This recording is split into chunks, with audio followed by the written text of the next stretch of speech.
All right, guys, welcome to a new season here at Designing the Best You.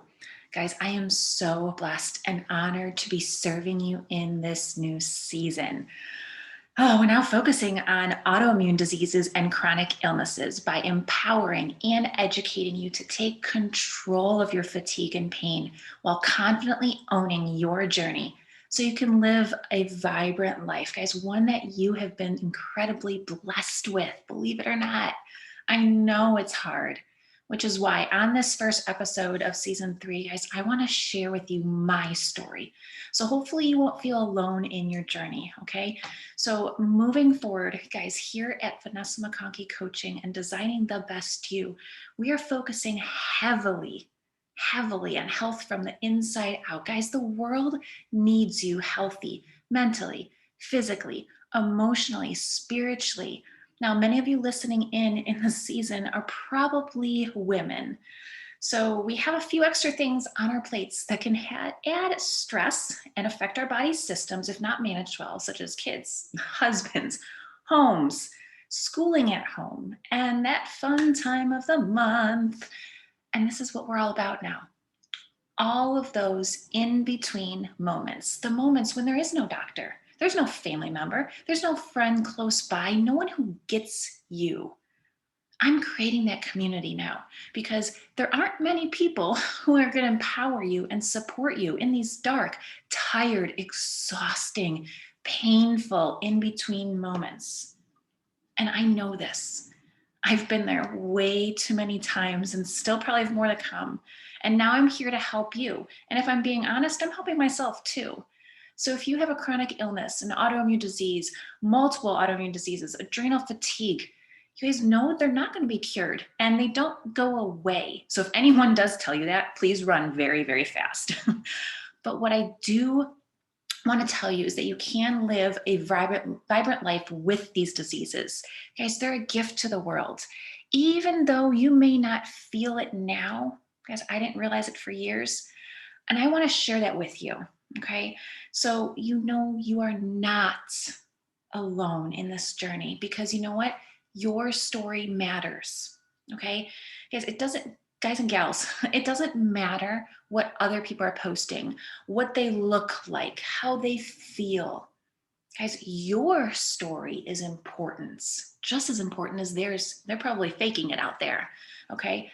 And what I want to do is I'm going to share a bit of my story. And it's time for me to be vulnerable. For years, I was trying really hard to be like everyone else. And it started way back in high school, probably even junior high. I was running every morning. I was doing volleyball drills at 120% every single day. I was trying to be popular, right? I was working out in the gym, trying to look slim and trim and eat all the right foods, take the right supplements, because that's what the magazine said. That's what pro athletes said.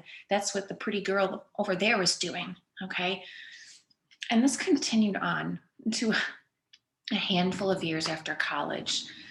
Even in college, I was slim and trim, right? I was running 5 to 8 miles a day, 7 days a week. I lifted weights 3 times, if not more a week. I worked out my abs every single day. I wanted to have a ripped 6-pack, right?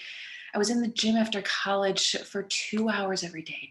I ate eggs, oats, tuna, sweet potatoes, lean meats, sweets on occasion, but then I would work out more to quote, recover.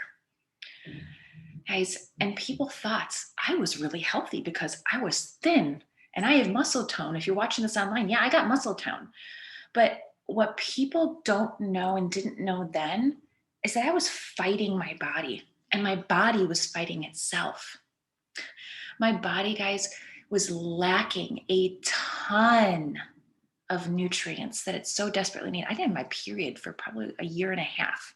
My insides were literally eating me alive, yet I kept pushing hard because that's what I did. That's what, and this is of no offense to my parents, right? This is what I grew up with, to be the best all the time, right? And you know what? This is what I did. And I think so many of you try to do, especially as women, ignored the symptoms.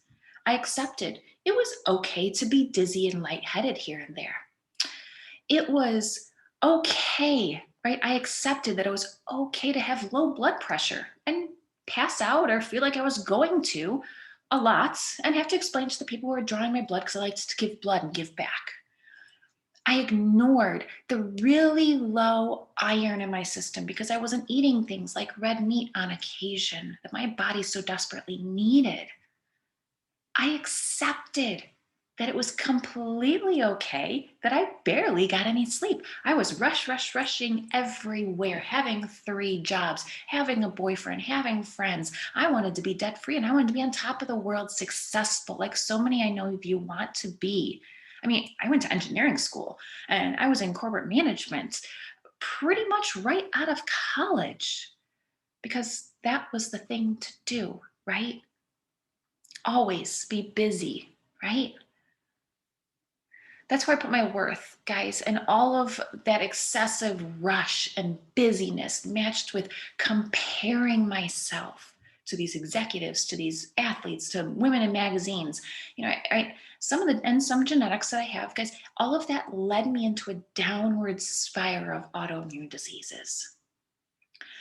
And I apologize if I do start to cry on this, but after passing out a few times, thank goodness it was that all of them were in family was around. And I think the biggest one that hit me was the Christmas Eve in 2007 after I was finally diagnosed with Addison's. We went through a whole gamut of doctors and tests and things. Now, Addison's disease is an autoimmune disease that attacks the adrenals, and that's where your body produces cortisol, and it's your body's natural response to stress. So my body literally doesn't produce any. It is incurable and it's genetic, but it's manageable. Now, after I had a bunch of blood work drawn and tests done and took the time to learn about what my body needed, I finally stopped, well, I shouldn't say finally, but I stopped chasing the fads for a little bit. After about 6 to 8 months, we thought we had my medications and supplements under control, and I started to slow down, in my words, right? Slow down a bit. Well, I thought I was cured or maybe going into remission, so I started cutting down on my medications because I didn't want to be that person who was medicated just to stay alive. I thought, how in the world? I'm in my early 20s. How in the world could I have to be on all this medication? And I'm healthy. Bad idea. Don't ever recommend it about taking yourself off medication or reducing unless you've talked to your doctor and you guys have a plan. Well, I passed out, ended up in the ER again. That was probably my 5th time. And it finally hit me that if I was a cat, I only had a few more lives left. So I better start taking care of myself, my body, because God only gave me this one body. And there's a heck of a lot more I need to be doing on this earth before I go to heaven. That's not my plan. That's his plan.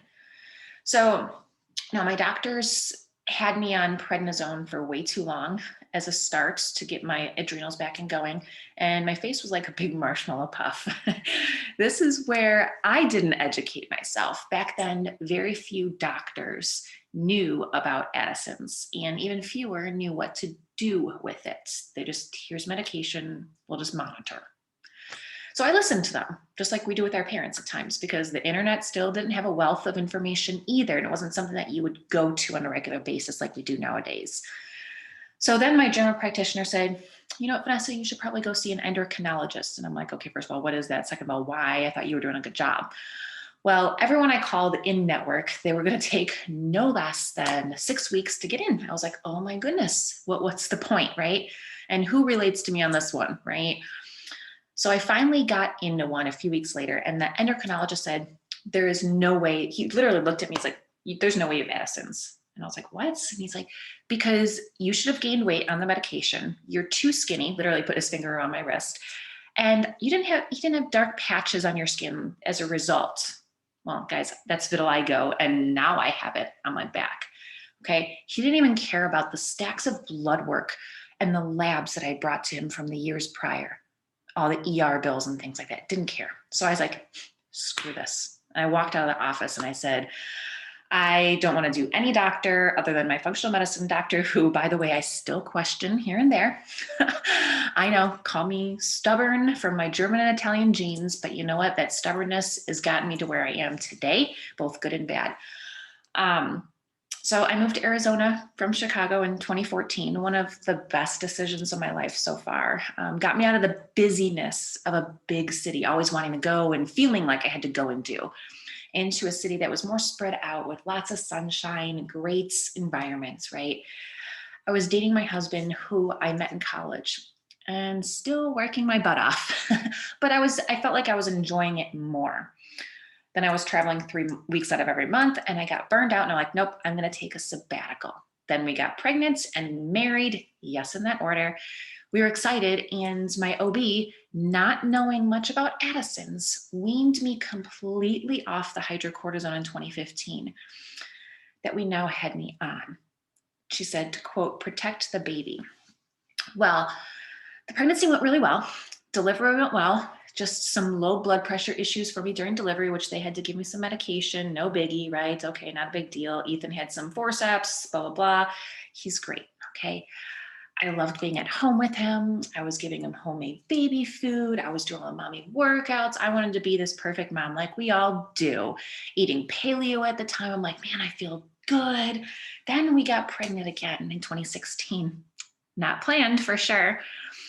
My body realized that I needed the hydrocortisone, so we kept me on a low dose. Didn't wean me off completely, just a lower dose than normal. And now after giving birth to Dominic in 2017, I went into depression. I hated everything and pretty much everyone. I didn't like my body. I was exhausted. Foods were no longer rejuvenating me. I was just kind of going through the motions. I was losing my hair and my mind. Dominic was a crabby baby. He didn't have colic, but he just, we had to homemake his formula after about 3 months of me breastfeeding. And that was just, because my body wasn't responding and he was being a little turd, as he is today still. We ran some tests and found out that my TPO antibodies were over 400. Whew. I was like, what does that mean? Well, when I realized that a normal person should be under 60, I was like, oh, my doctor said I had Hashimoto's. Even at that time, I was like, well, what does that mean? What do I do? So they got me on Natroid, which is a compound for T4 and T3, and did a food intolerance test to find out I couldn't have eggs, corn, soy, dairy, and gluten. Whoa, right? So they were causing some serious issues for my guts. And we found out I had candida too, which isn't uncommon for those who have Hashimoto's, especially if their diet isn't the greatest. So, which I thought mine was, right? I was eating paleo, right? What was wrong with that? Again, another fad. So downward spiral again, depression, baby not eating well, making his food every day because he couldn't make it just like months in advance. No.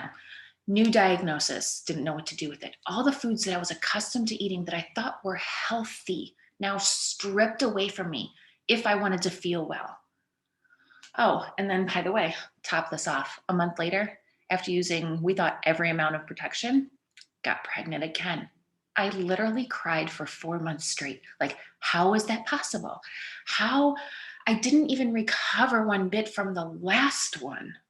But you know what? I realized it was God's plan.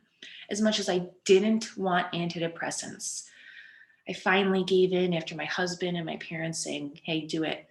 My doctor gave me the smallest dose. It was just enough to get me through the day. And I highly encourage any of you mamas, pregnant or not, out there that is battling any kind of postpartum or other depression, please talk to your doctor. And even the smallest dose helps you think clearly. Okay, now we weaned me off pretty quickly.